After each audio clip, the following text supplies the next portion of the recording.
इसी तरीके से आजकल आपका दिल धड़क रहा है ना? जैसे जैसे दिन जा रहे हैं, बोर्ड्स के दिन नज़दीक आ रहे हैं, आप लोगों का टेंशन बढ़ता जा रहा है। बस यही टेंशन दूर करने के लिए मैं आई हूँ। आज मैं आपके साथ कुछ शेयर करने वाली हूँ। मैथ्स 1 जो है आपका अलजेब्रा सब्जेक्ट, उसके मार्क्स वेटेज और साथ में कुछ ऐसी स्ट्रैटेजीज जिसको यूज़ करके आप जो है अच्छे से अच्छे मार्क्स स्कोर कर पाएंगे। जैसे कि आप हमेशा से जानते हैं, मेरे जो वीडियोस होते हैं ये खास करके उन बच्चों के लिए होते हैं जो बैक बेंचर्स हैं, और मेरे मोटिवेशनल वीडियोस होते हैं ताकि इन बैक बेंचर्स को इंस्पिरेशन मिले और ये इन लोगों को ये पता चले कि ये लोग भी अच्छे से स्कोर कर सकते हैं। ठीक है, so today I am with a strategy जिसमें आप ये देखेंगे कि आप out of 40 marks you can easily score 30+ marks. Okay, let's start with the video. आपके सामने जो मार्क्स वेटेज है, ये मार्क्स वेटेज मैंने चैप्टर वाइज मार्क्स वेटेज आपके सामने रख दिए हैं। और इसमें जो आपका फर्स्ट चैप्टर है that is linear equation in 2 variables, आप देख सकते हैं मैंने कुछ मार्क्स वेटेज आपके सामने लिख के रखे हैं।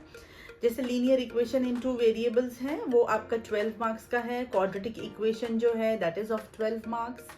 Arithmetic progression is 8 marks, financial planning 8 marks, probability is 8 marks and statistics is again 12 marks. मैंने आपके सामने ये भी रखा है कि how is the level of the chapter. जैसे कि आप देख सकते हो लीनियर इक्वेशन एक मॉडरेट चैप्टर है, उसमें आपको बहुत ज़्यादा डिफिकल्टी नहीं है।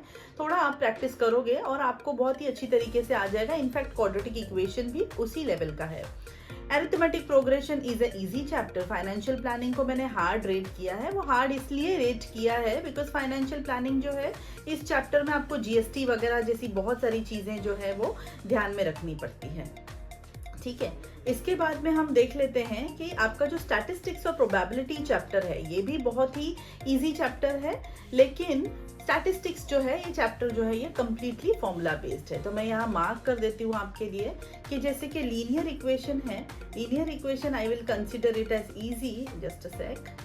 As I said, linear equation is an easy chapter. Quadratic equation भी एक इजी चैप्टर है, मतलब मॉडरेट चैप्टर है। थोड़ा सा आपको प्रैक्टिस करना पड़ेगा। वंस यू प्रैक्टिस थॉरली तो फिर आपको ये चैप्टर बहुत ही अच्छी तरीके से आ जाएगा। Then you can go for probability. Probability is once again a good chapter and statistics. अब statistics as I said it is a completely formula based chapter है। तो अगर आपका पेपर, ये जो मैंने मार्क्स वेटेज दिए टोटल आपको 60 मार्क्स के मार्क्स वेटेज है, मतलब मैंने विथ ऑप्शंस दिए हैं आपको। ठीक है, as I said in my last video कि +2 -2 आप पकड़ के चल सकते हैं। हर चैप्टर में +2 -2 होता ही है। जैसे मैंने लीनियर इक्वेशन में आपको 12 मार्क्स दिए हैं, चांसेस हैं कि वो 10 to 12 मार्क्स के बीच में आपको आ सकता है। आप एकदम एग्जैक्ट उसको कंसिडर करके मत चलिए। ठीक है, टोटल 60 मार्क्स मैंने आपको बताया है कि ये विथ ऑप्शंस हैं। आपको जो पेपर्स अटेम्प्ट करना है that would be of 40 marks, correct. तो अगर मैं कंसिडर करूं कि I am going to take these chapters जो कि लीनियर इक्वेशन है, क्वाड्रेटिक इक्वेशन है एंड स्टैटिस्टिक्स एंड प्रोबेबिलिटी, अगर हम इन चैप्टर्स को भी कंसिडर करें तो आप देख सकते हो कि आपके 12 मार्क्स के जो 3 चैप्टर्स हैं, ठीक है, आप वो 3 चैप्टर्स ही अगर खाली प्रिपेयर कर लोगे तो आपके 36 मार्क्स जो हैं ये तो इजीली बन जाते हैं आपके, करेक्ट। बट अगर हम ये पकड़कर चलें कि +2 -2 है ना, अगर मैंने 10 मार्क्स भी उसको पकड़ा तो वो 10 10 10 मतलब 30 मार्क्स हो जाते हैं। तो एक ऑप्शन में मैंने चैप्टर ले लिया है जो कि है probability, because that is also easy chapter. तो हम 38 मार्क्स तो इजीली स्कोर कर ही सकते हैं, करेक्ट।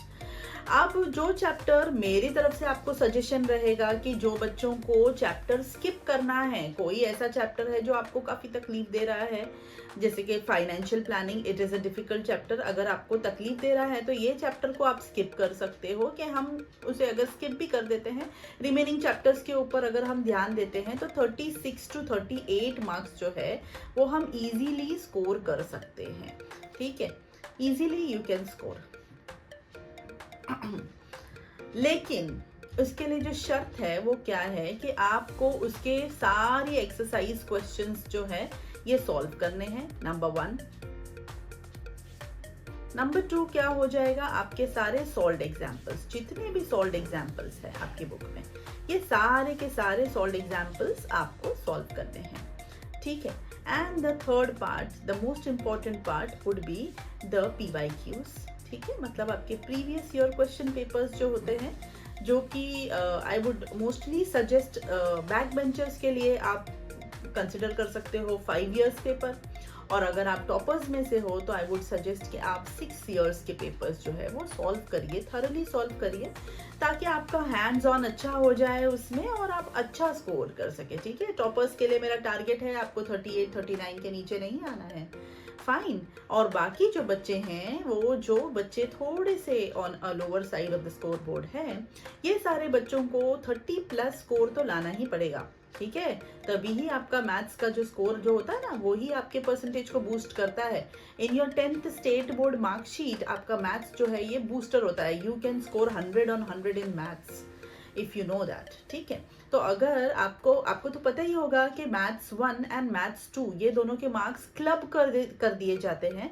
क्लब करने के बाद ही आपको जो है वो मैथ्स 1 एंड मैथ्स 2 के मार्क्स दिए जाते हैं। जैसे कि फॉर एग्जांपल मैथ्स 1 में आपका 40 मार्क का पेपर होता है एंड मैथ्स 2 में आपका 40 मार्क का पेपर हो जाता है। लेट्स कंसिडर कि आपने लगभग 35 मार्क्स आपने मैथ्स 1 में स्कोर कर दिए हैं और लगभग आपने 35 मार्क्स अगर मैथ्स 2 में स्कोर कर दिए हैं, तो 35 and 35 makes it 70 plus your practical marks. Okay, तो आपको लगभग 90 मार्क्स तो इजीली मिल जाते हैं आउट ऑफ 100। ओके, 90 मार्क्स का मतलब होता है 90%। ओके, तो बच्चों प्लीज प्लीज प्लीज मेरी कुछ स्ट्रैटेजीज को आप ध्यान रखिए और इसी हिसाब से आप अपनी स्टडीज को जो है वो आगे बढ़ाइए।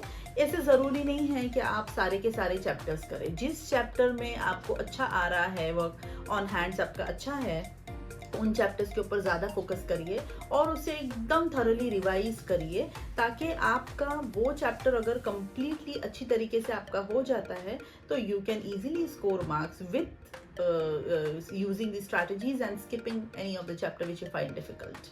ओके, तो आज के लिए सिर्फ इतना ही है। आपको अगर किसी भी चैप्टर में या किसी भी सब्जेक्ट में डिफिकल्टी लगती है कि you can definitely comment me in the comment section. आपके लिए मैं जल्द ही उस टॉपिक के ऊपर वीडियो लेकर आऊँगी। Thank you.